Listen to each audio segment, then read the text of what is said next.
So, hello and welcome everyone. My name is Amit Patel, and you are watching Musings with Software Engineers. If you are new to this channel, then on this channel, I share ideas, insight, tools, and tactics that can take your career from wherever it is in the software industry to an epic level of success. So, if you want to be successful in your career, then subscribe to this channel and press the bell icon so that you don't miss any updates.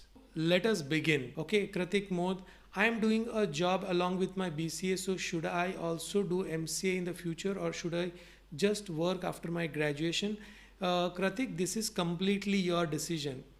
It depends on how much you like learning and how much you want to go ahead. What happens is that you will see that BCA and MCA will be put together in the job description. So in the job description and under requirement, they will say BCA, MCA, BSc, MSc, okay, computer science. They will put all these things together, which means if somebody from BCA goes for a job, he will get that job. I've rarely seen a job which just says that, okay, we don't want BCA, we only want MCA. Okay, so that is completely your choice. If you think doing MCA will give you some better capabilities, then you should do it. You can do it with your job like you're doing now. Kritik, my salary is just 8,000 per month in some project based company along with a small team. So much work. So, should I think from experience that I will gain or should I consider salary and leave the job? Find another job where you get a better salary.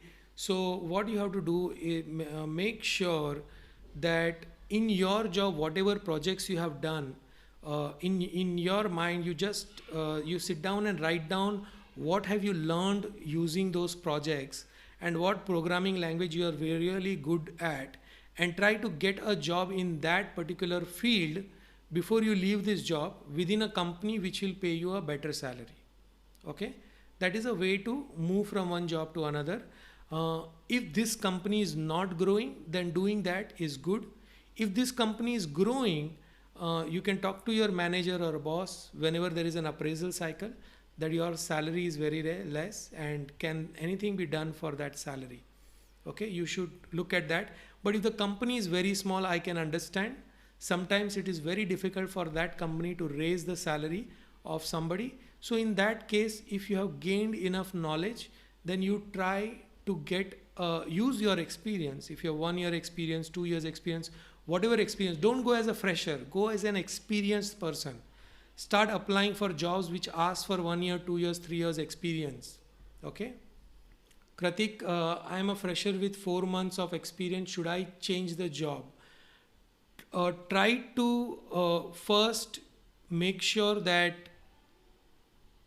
don't change your job in 4 months. I would say try to at least complete 1 year in your job, or try to learn something while you are on your job or on the side, so that you get some kind of a certification which will help you. Because if in your job you do not have great projects, then it will impact your next jobs that you are trying to get.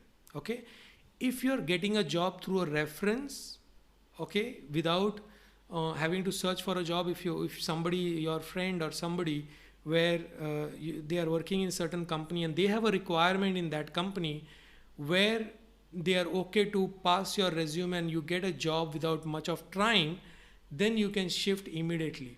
Okay, otherwise if you have short periods of changing jobs, then that does not look good on your resume. I will be linking my program how to become A players. If you are already in a job and if you are thinking of growing in your job, then this how to become A players will help you. Next live will be on Thursday at 9:05, and see you in the next live. Thank you very much. Thank you everyone.